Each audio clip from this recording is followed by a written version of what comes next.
Local Disaster Risk Reduction and Management Office sa Dakbayan sa Talisay mi alerto no sam sa nagkalaing mga kabaranggayan alang sa nagdanga-danga nga bagyong Samuel. Si Luan Mirondina sa report.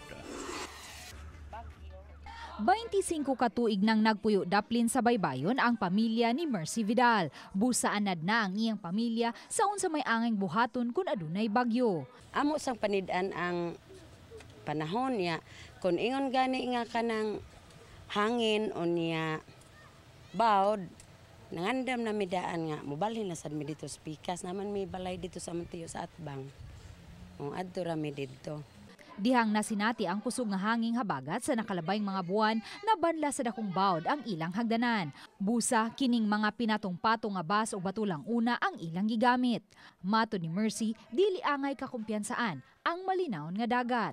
Pero og moingon jud gani nga nanay mga pahibaw sa barangay nga pabalhinon, mobalhin gyud mi kay kinabuhi bi ato ang Abson.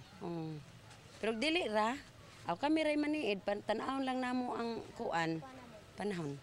Karong adlaw nasinati ang madag-umong kalangitan apan pabilin pang kalmado ang kadagatan. Matod ni Alvin Santillana, pangu sa Local Disaster Risk Reduction and Management Office sa Dakbayan sa Talisay, nga gialerto na nila karon ang nagkadeya mga barangay sa mga angayang buhaton. Kaning sa coastal areas no, arita sa Puok, Biasong, Mohon,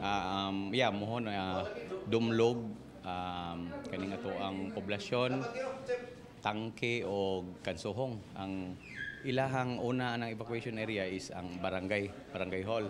And then if there is a need nga dako jud ang ilahang lugar nga kailangan adto sila sa ilang gym sa maras na hitabo atong bagyong umpong maras sa dang ilang ibot.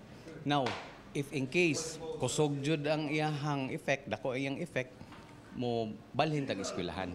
Matod sa Pag-asa na panglantawang muagi sa Sugbo ugma sa gabii o baka sa Miyerkules sa buntag ang bagyong Samuel. Panawagan sa Local Disaster Risk Reduction and Management Office ngadto sa publiko ilabi na kadtong mga nanimuyo sa mga coastal barangays nga unta dili na sila kinahanglan pang pugson sa pagpabakwit ilabi na kun masinati na ang pagdaot sa panahon. Luan Mirondina, Balitang Masda.